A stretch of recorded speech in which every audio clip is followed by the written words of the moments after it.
Today I am going to discuss about the anatomy and physiology for the GNM first year, and in this anatomy and physiology we are going to discuss about the unit 6, that is respiratory system, and we are going to discuss about the trachea. So the trachea is one of the part of in the respiratory system. So now we will discuss about the trachea in the respiratory system.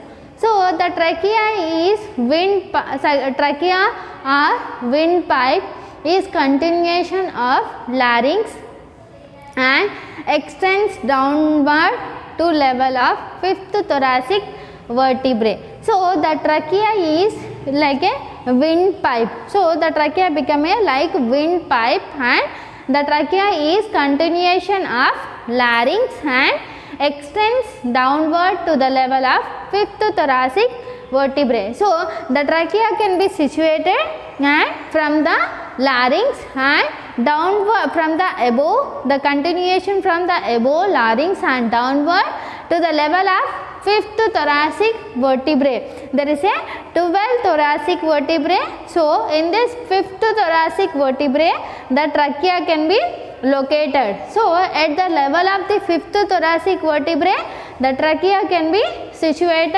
and divided into right left primary bronchus. So the trachea can be divided into the right and the left bronchus. So it is a right bronchus and it is a left bronchus. So from this the trachea can be divided into the right bronchus and the left bronchus. So right bronchus into the right lung and the left bronchus into the left lung. So it is a trachea. So trachea can be, it is become like a windpipe and it can be continuation of the larynx. So from the larynx it can be extends and it can be at the level of the fifth thoracic vertebrae. So there is a 12 thoracic vertebrae. In this 12 thoracic vertebrae there is a, at the level of fifth thoracic vertebrae the trachea can be situated. So the trachea can be situated up to the level of fifth thoracic vertebrae and it can be divided into the right bronchus and the left bronchus. So right bronchus can be into the right lung and the left bronchus can be into the left lung. So it is a trachea, and there is a relations. So the relations, it includes the how the trachea can be situated, the what are the parts can be attached to the trachea can be we can see. So the relations first anteriorly. So the anterior part of the trachea can be situated with the isthmus of thyroid gland. So anterior part, so upper part of the thyroid, upper part of the trachea can be situated with the thyroid gland, isthmus thyroid gland. So isthmus thyroid gland, so thyroid gland become butterfly shape.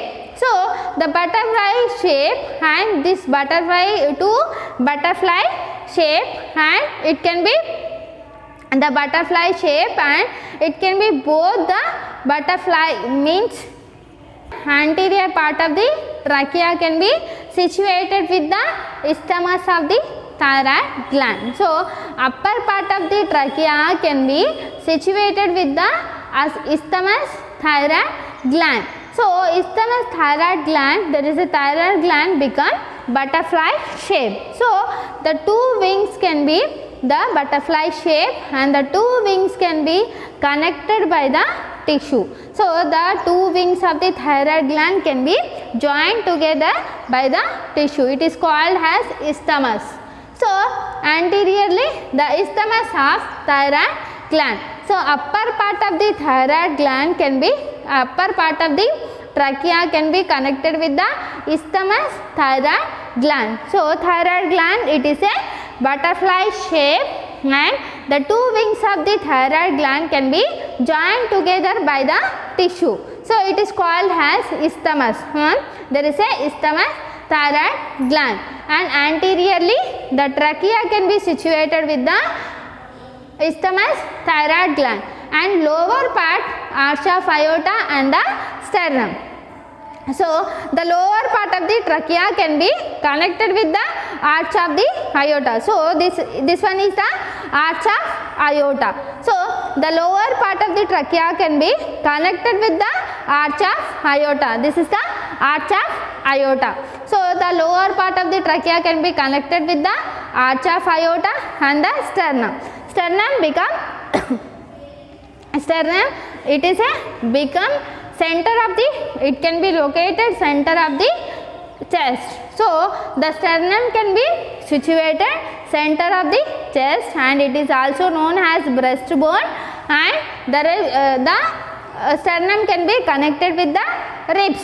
So it is a sternum. Lower part of the trachea can be connected with the sternum and the arch of aorta. This one is the arch of aorta. Sternum means there is a flat bone and it is a located center of the chest.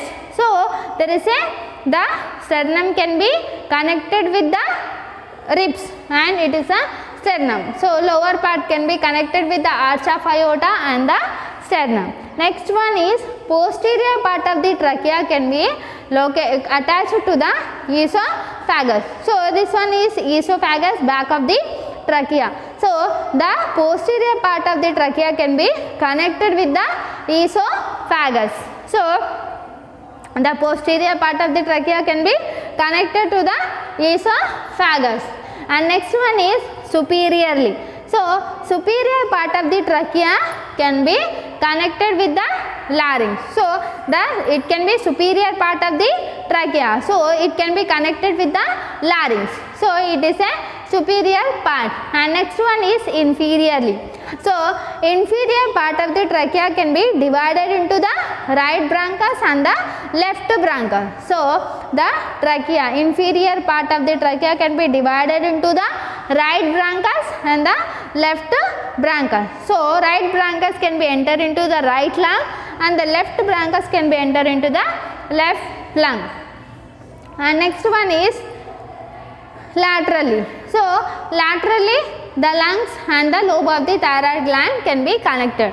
So the lateral part of the trachea can be attached to the lungs and the lobes of the thyroid gland. So it is a relations with the trachea. So the trachea can be situated to the anteriorly isthmus of the thyroid gland, and lower part can be attached to the arch of aorta and the sternum. Sternum, it is become flat bone and the sternum can be situated center of the chest and it can be attached to the ribs. So it is attached to the lower part can be attached to the arch of aorta and the sternum. And next one is posteriorly esophagus. The trachea can be attached to the esophagus and superiorly the trachea can be attached to the larynx.